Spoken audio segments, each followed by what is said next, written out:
Well, good morning, everybody. Welcome to the opening of the forum.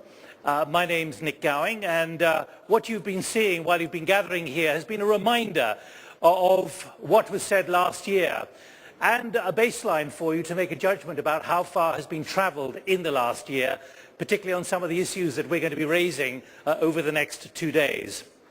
My job, along with all the other moderators and some of my colleagues, is to drive, to encourage, even cajole on these critical issues, the sharpest and most focused debate possible, really, in these opening sessions, particularly to set the mood for open discussion, frank conversation, and discussion of issues where, frankly, you're not in agreement at the moment, embracing all sides and views. Human impacts of climate change, new challenges for humanitarianism and sustainable development. Really, the agenda and issues are so well known to all of you, and that's why you're here.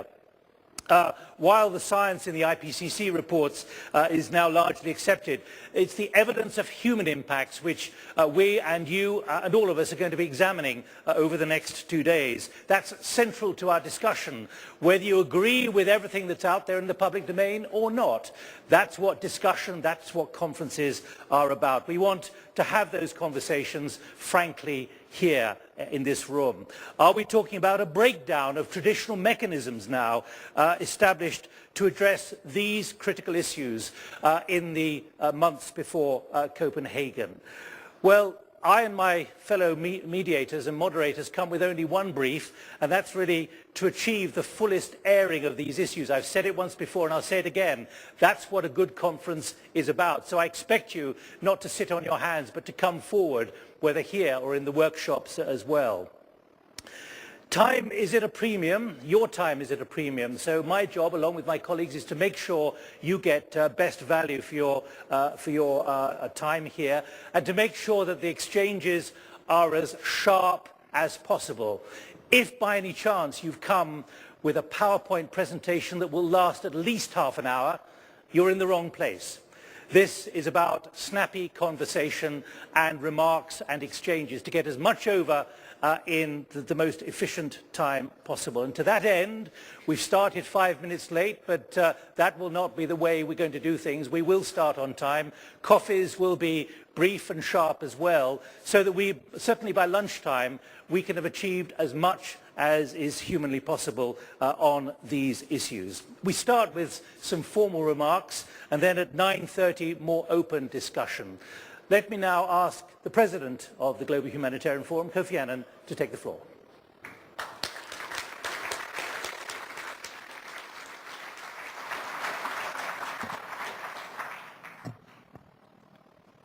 Thank you very much, Nik. Your Royal Highness, Presidents, Ministers, and the President of the Canton of Genève, and I'm also particularly happy to have with us Madame Calmy-Rey, whom you all know, and of course, members of the board, ladies and gentlemen, and my dear friends.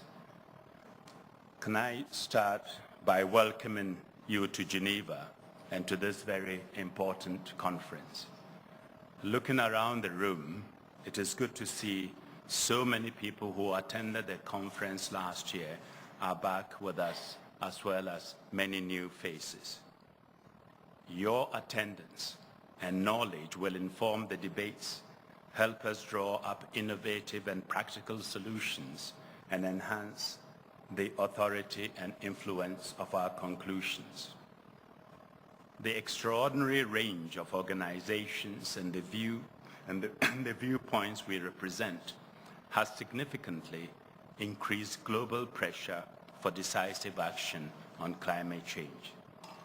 Thanks to your efforts and our collective voice, the concept of climate justice has been pushed right up the national and international agenda.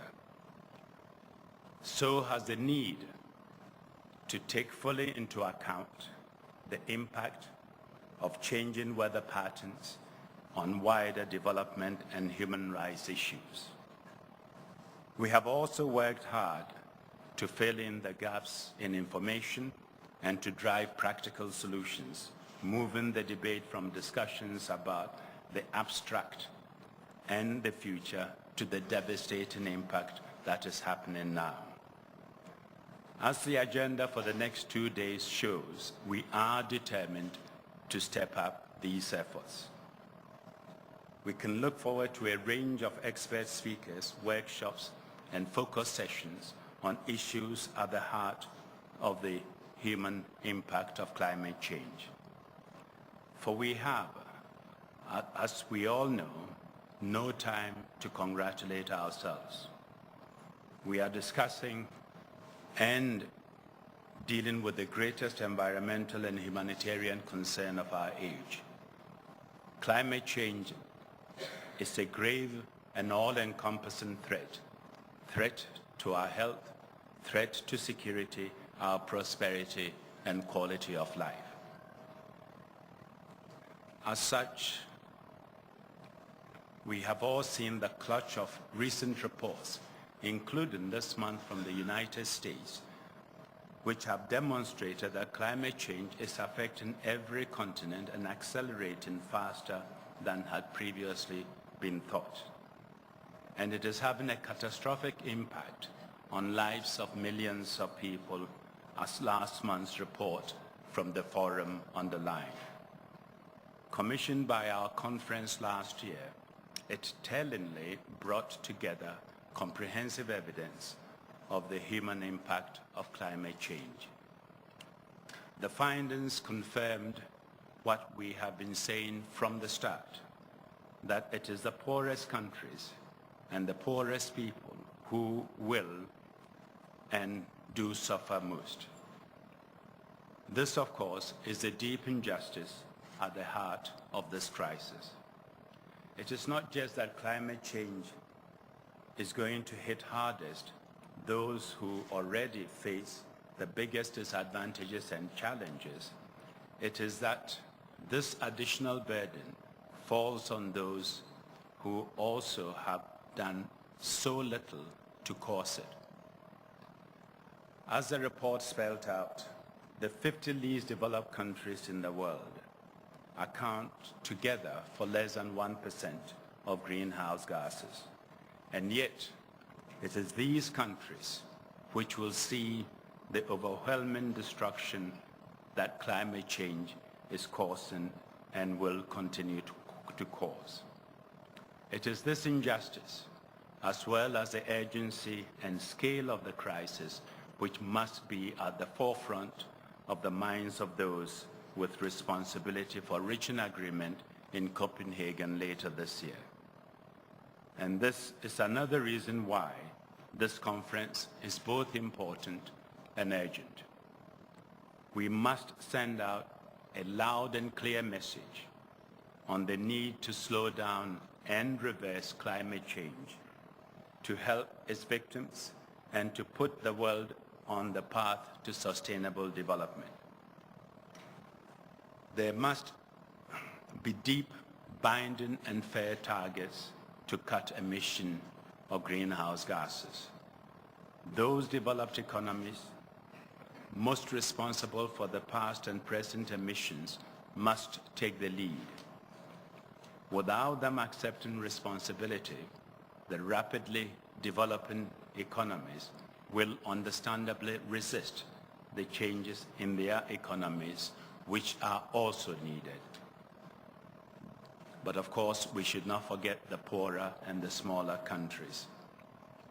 The polluter must pay principle should be put into practice locally, nationally, and internationally to help fund mitigation and adaptation measures.